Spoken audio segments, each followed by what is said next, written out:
लाभ न कमाने वाली संस्थाएं ऐसी संस्थाएं जिनका मुख्य उद्देश्य लाभ कमाना नहीं अपितु समाज सेवा होता है।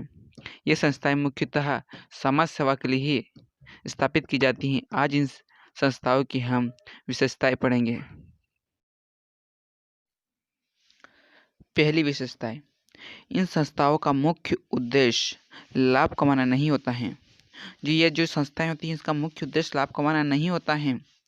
ये सर्वसाधारण या किसी समूह विशेष को शिक्षा, खेल, मनोरंजन आदि सेवाएं निःशुल्क अथवा नाम मात्र की दरों पर प्रदान करने के उद्देश्य से स्थापित की जाती हैं। ये संस्थाएं जो होती हैं इनका उद्देश्य लाभ कमाना नहीं होता है। ये साधारण या किसी समूह विशेष को शिक्षा, खेल, मनोरंजन आदि निःशुल्क बिना फीस के अथवा नाम मात्र की दरों पर प्रदान करने के उद्देश्य से स्थापित की जाती हैं। गैर व्यापारिक संस्थाएं अपना हिसाब रोकड़ प्रणाली पर ही रखती हैं, क्योंकि इनके द्वारा जो व्यवहार किए जाते हैं वो अधिकतर रोकड़ ही होते हैं, नगद ही होते हैं, इसलिए इनके द्वारा रोकड़ प्रणाली रखी जाती हैं। ये होगा इसकी दूसरी विशेषताएं। तीसरा पॉइंट, इनका अस्तित्व इनके सदस्यों से पृथक होता है। गैर व्यापारिक संस्था का जो अस्तित्व होता है वो उसके सदस्यों से अलग होता है, पृथक होता है।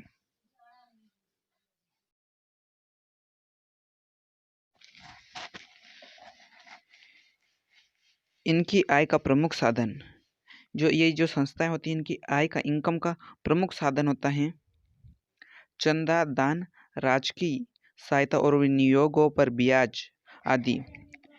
इन संस्थाओं की जो इनकम आती हैं वो उनका प्रमुख साधन है। दान है, चंदा, राजकीय सहायता, विनियोगों पर ब्याज आदि से इन संस्थाओं को इनकम आती हैं, आदि से इनको आय प्राप्त होती हैं।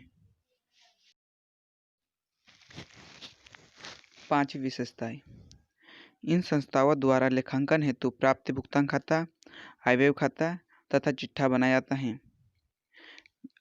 गैर व्यापारिक जो संस्थाएं होती हैं उनके द्वारा लेखांकन हेतु प्राप्ति भुगतान खाता, आयव्यय खाता तथा चिट्ठा बनाया जाता है। छठा पॉइंट, इन संस्थाओं में आर्थिक अंशदान देने वाले लोगों को सदस्य कहा जाता है। ये जो संस्थाएं होती हैं, गैर व्यापारिक जो संस्थाएं होती हैं, इनको जो आर्थिक सहायता देते हैं उन व्यक्तियों को, उन लोगों को सदस्य कहा जाता है।